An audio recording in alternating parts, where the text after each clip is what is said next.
with a government response to Mycoplasma bovis to be announced on Monday, and with Gypsy Day a week tomorrow, on which large numbers of stock are traditionally moved for reasons like winter feeding. Tonight we have the first broadcast interview with the Sharemilker whose concern for the welfare of her cows eventually led to the discovery of the bacteria. Her name is Mary Potgieter, and she and her husband Sorrel were, sharemilking for the Van Leeuwen Dairy Company in South Canterbury. Concerned about their cows, they contacted a local vet, Merlin Hay, and the three of them, Mary, Sorrel and Merlin, began a process of questioning, testing and taking samples that led to Massey University discovering Mycoplasma bovis and the alarm being raised with MPI. Without them, it's hard to say how much further the disease might have spread before detection. Now, Merlin Hay is still working as a highly regarded vet, but for Mary and Sorrel, they've lost their home, their income and potentially everything they own. Yet to receive compensation for their losses, asked to leave the farm, unable to find other employment. They've moved to Australia for low-paid farm work, leaving their tractors and equipment in New Zealand. We spoke to Mary Potgieter about finding bovis, about what happened next, and a warning that some listeners may find some of what Mary says about the disease disturbing. May 2017, we dried off about 352 cows send them off to the paddock. Middle June, we brought them back in again, and we started noticing some of the cows have started springing. Now, springing, they're not supposed to be springing. Springing, it means they're going to calve within the next week or so. This was strange, and when I touched the udder, it felt rubber, but it really looked like she was full of milk. So Sorrel, my husband, he's a fanatic about health, and when he pulled the teat, the one udder, it looked like butter, like milk, and the cow didn't like it. She kicked you. She really kicked you. She went mad when you pulled on her teeth. We took some samples because by that time I found about 162 cows with this problem out of the 352 odd cows. So we drafted them, separated them, took some samples to the vet because we didn't know what kind of mastitis this could be.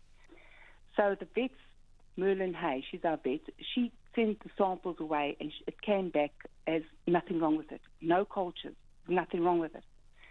And we couldn't understand this. We told the Van Leeuwens, look, we've got all these cows, there's something wrong. But they said it was down to management. So Sorrel got a bit upset about it, and he said to the vet, he said to Merlin, please come in and check this. In the meantime, some of the cows started getting arthritis. We had about 62 cows with arthritis in their front legs on the joints. They could hardly step onto it. You can give them any anti-inflammatory. It will help for about 10 minutes.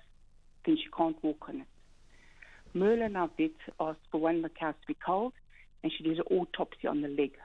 It was severe arthritis. She also sent some of the liquids away to Massey, and also the samples, milk. Because there was no culture in it, she also sent that to Massey for them to investigate further. By then, this was in July already.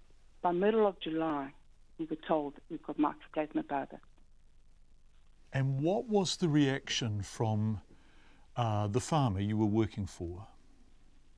Well, he said it was down to management. We didn't do it properly. We're drying off cows. He said it was due to management.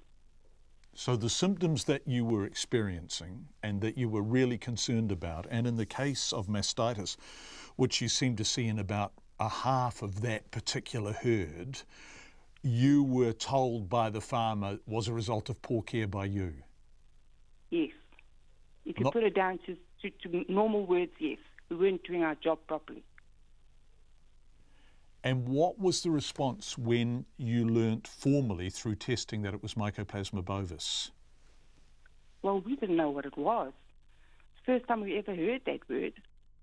Sorrel, of course, quickly, he's got all these vet books, and he quickly looked it up, and when we heard what it was and how bad it was, we were shocked. We were like, why? Why us?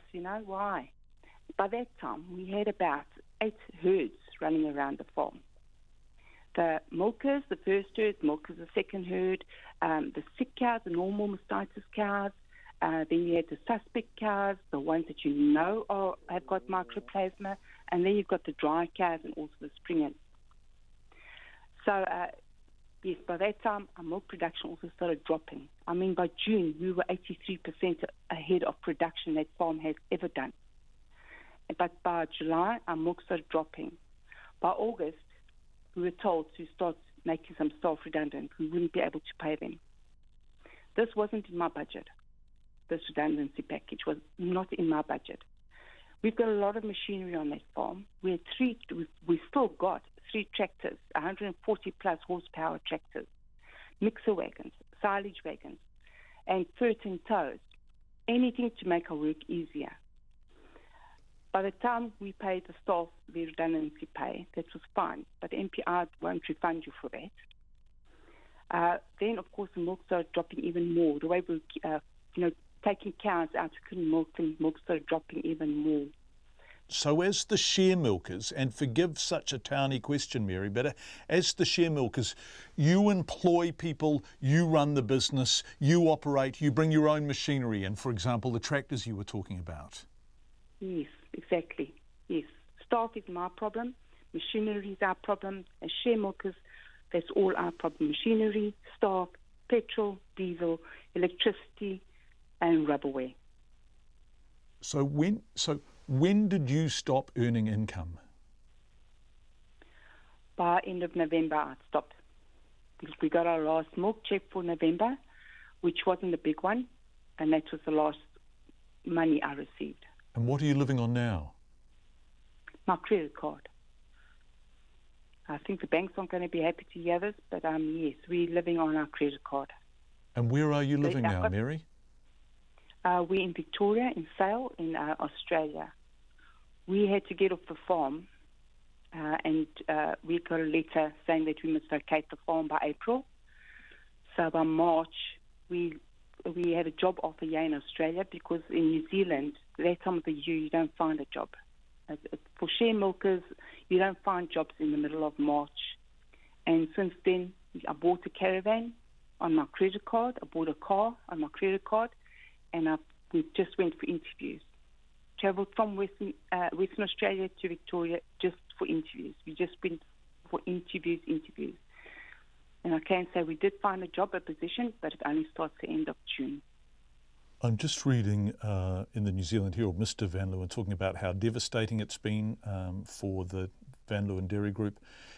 He's quoted as saying, "We are struggling at the moment because we notified the disease we are eligible for compensation, but it's a battle, it's not coming through." When it does come through, if it hasn't already, would you expect that some of it would be shared with you?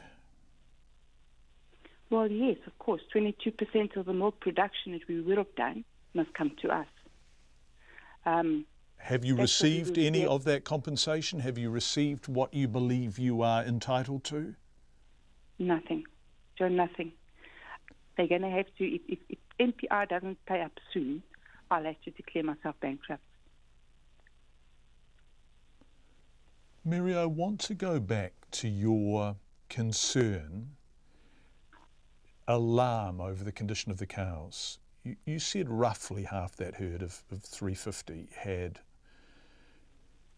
what sounds like chronic mastitis, and you were being told by your employer that it was because you were not caring for the cows well enough. If you had not persevered and kept saying there is something wrong here, what is it, do you think that Mycoplasma bovis would have been detected on that farm? No. Now, if it wasn't for Sorrel and for Merlin, the vet, I don't think it would have ever come out. And the only reason it did come out was because there were so many cows. I mean, if it was only a few cows, you wouldn't even think about it. I mean, we didn't even know it exists. You wouldn't think about it. If they don't want to clear up, you send them to the works. That's it. But this was just too many cows. Where did the cows go? Well, the cows stayed on the farm until NPR gave us permission. Okay, the cows will all be cold. So everything was cold. By the 2nd of December, I had no more cows on the farm. So they were being culled at the works, were they? Yes. They were culled at the works, but my calves is another story, John. It's really sad for me. I was getting newborn calves by then. The cows had started calving by end of July. And the works wouldn't take the calves, or pet food usually would help with that. But because we calve 4 times a year, they would take the bulls in it. The cows, the calves that the Danians don't want, they take away for meat works. But this time,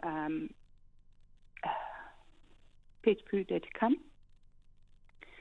shoot the calves in the pens, and then I'd go back the next day and there'd be blood all over. And there's still calves alive because they were only allowed to take so many a day. I did complain about this because I couldn't go near the calves because I saw all the blood in it. Then the next day, the pet food come again, shoot the calves, slit their throats. Their throats must be slit, NPI said. And then Sorrel sometimes would have to go help them load the dead calves, so it's affected him quite badly as well. Who was shooting them, Mary? Sorry, forgive my ignorance. Who was shooting the calves and slitting their throats? Pet food. Pet food. That's the only people that could take the calves because the works weren't geared up to take small calves. Mary Potgieter. So Mary, her husband Sorrel, and then the local vet Merlin Hay were the people who went, something is not right here. They tested for mastitis. It wasn't typical mastitis, and they pushed and pushed and pushed.